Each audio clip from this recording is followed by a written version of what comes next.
Well, good morning. Today is Sunday, November 3rd.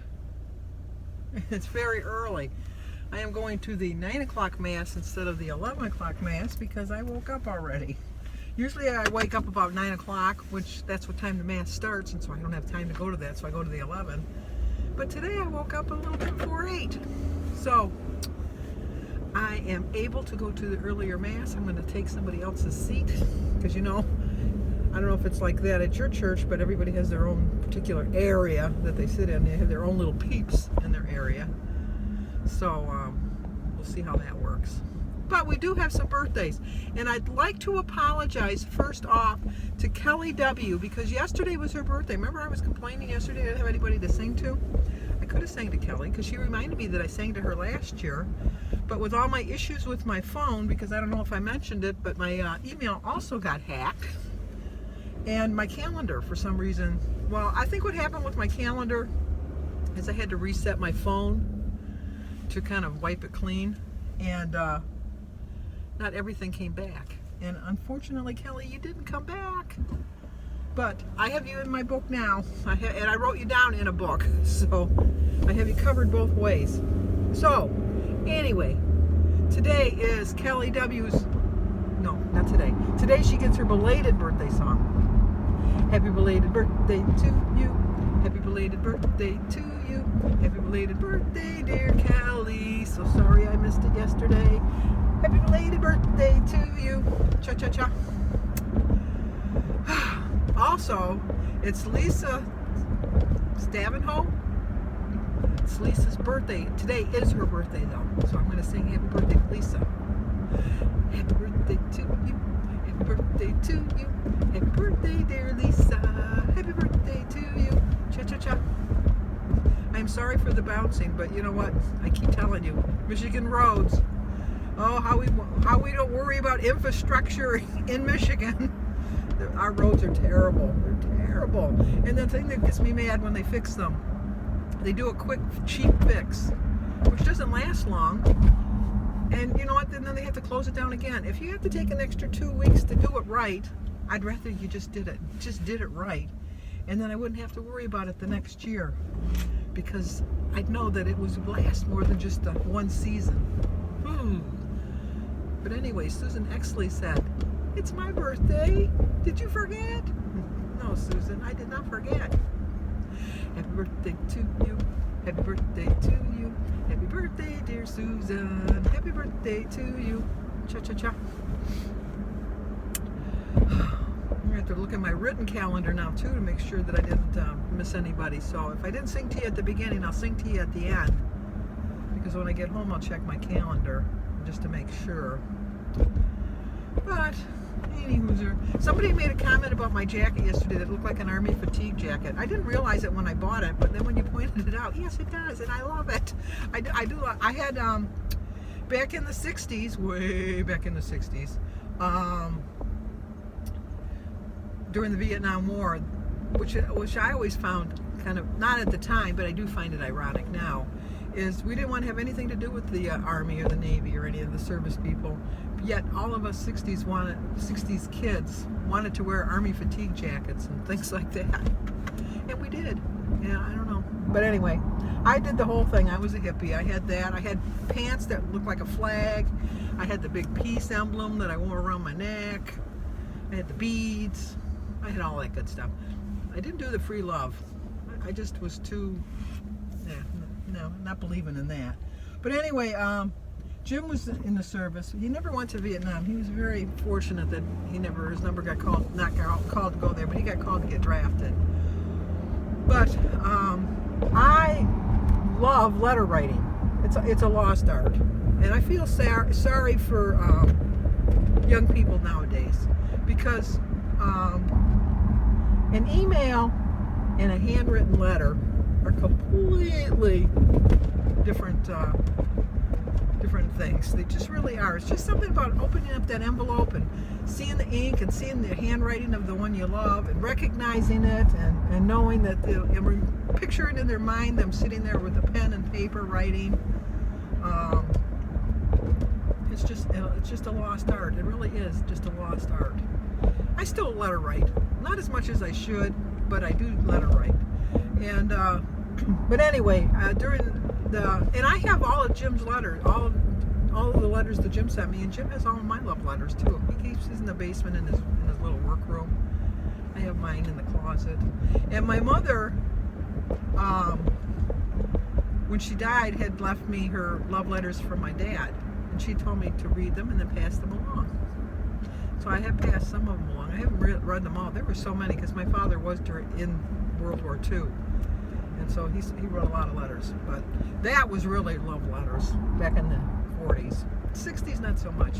In the 60s, I remember the one time that, which would be called sexting now, that Jim and I kind of wrote each other racy letters. And my mother somehow found one of my racy letters. I don't know how, but she found it. And she was so mortified. And then she gave me one of the love letters from my dad to show me how a love letter really was supposed to look. And it really got me to thinking, because, you know, here my mother was able to show her kids love letters that my dad had written. And the way I was going, my love letters were not going to be able to be shared with my kids. So I stopped doing that, and I told Jim to stop. But anyway, back to the letter writing. I so loved writing letters that at the time you could write to people in Vietnam, be like pen pals, because I had a pen pal in France too.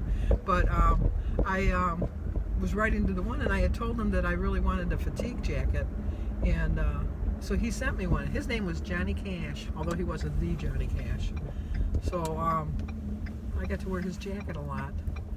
And the bad thing about when you write to somebody that you don't really know in Vietnam is when the letters stop, you don't know if it's just that they didn't want to write to you anymore or if something bad happened to them. And that happened to me because I had written to probably 7 or 8 different guys that I was writing to. And it was just nice getting letters. It really was just nice getting letters. And I did meet a couple of them. And then one of them, my neighbor called up and she said, there's somebody patrolling. Is Jim okay? No, so she said, is Jim okay? And I go, well, yeah, why? He says, because there's a serviceman in front of your house walking back and forth. Because that's what they did. They sent somebody from the service to notify you. They wouldn't have sent me because at that point we weren't engaged. Or maybe we were engaged. I don't know. Maybe we were engaged at that point. But it turned out it was just somebody that wanted to meet me that I had been writing. So, you know, we spent the day together. We went to the show, and we had a really good time. And then he didn't live in Michigan, but he flew to Michigan to see me. So that was nice. And then I met another guy that we went to the show, and we went out to dinner. And then he was supposed to pick me up the next day to go to the beach, and he never showed up. He stood me up. I do think it was because I didn't, you know. So I thought, you know what? I don't know you. I mean, we've been writing letters. We were not intimate in our letters. So no. If you don't want to go to the beach, fine with me. And then the other one, which plays into my theme for today, is honesty is the best policy. You know, when you're writing letters and you don't have any aspect of ever meeting them, because you think, I'm never going to meet them, so I can say whatever I want. I always was bothered that I was so tall, because at one point, I was like 5'8.5". And I wrote in my letter that I was 5'5", because I thought, you know, yeah, I'm never going to meet him. So I just told him I was 5'5". And he had wrote in his letter that he was 5'9". So I thought, oh, if I ever meet him, at least we'd be the same height. And he came to visit me, and he knocked down the ring of the. He called me and told me he was coming. I gave him directions, and when I opened the door, he looked at me and I looked at him, and we both said at the same time, "Oh, I guess we weren't completely honest with each other, were we?" Because he was 5'5" and I was 5'9". So, but we went out. We went. Where did we go? I think we went to the park, and then we went and stopped at like a McDonald's or Burger King, and then we spent the day together. We had a really good time. So, you know, like I said, honesty is always the best policy. So, if I have more birthdays, I'll be singing right after this. If not, I'm going to end this video. I do plan on being honest with you guys, with myself today. I'm going to stay on track. I do have my day planned out. With my food choices, so, and I'm going to stay within my blue points. I'm going to probably go for a walk to keep myself on track and just not be tempted, because I like this feeling of being honest and successful with myself. Even with you guys, but even more so with myself. And just knowing that I've had a good weekend so far. I'm going to have an even better day today.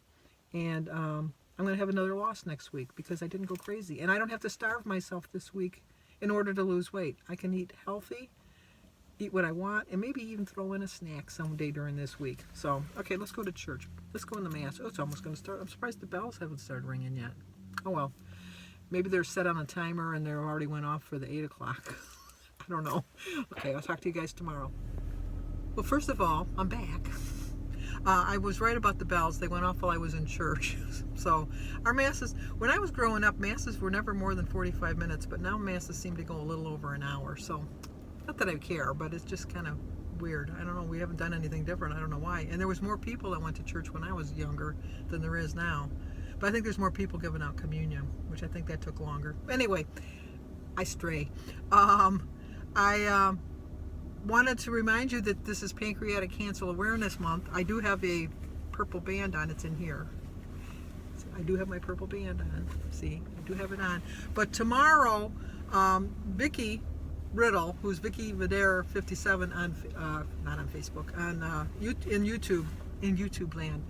She said that her group tomorrow is wearing purple for the day. So tomorrow I'm going to ask everybody to wear purple in honor of someone in your family or a friend or someone that you know, or even Vicki, that is fighting cancer or has fought cancer and won or lost, either way. But remember everybody that you know, and especially Vicki, tomorrow in your prayers, and wear purple. And when people ask why you wear purple, just let them know it's Cancer Awareness Month. I know it's Pancreatic Cancer Awareness Month, but so anyway, tomorrow, make a point of wearing something purple. Think of Vicki, say a prayer for everybody who's battling or has battled cancer. Thank you so much. Now I'm done.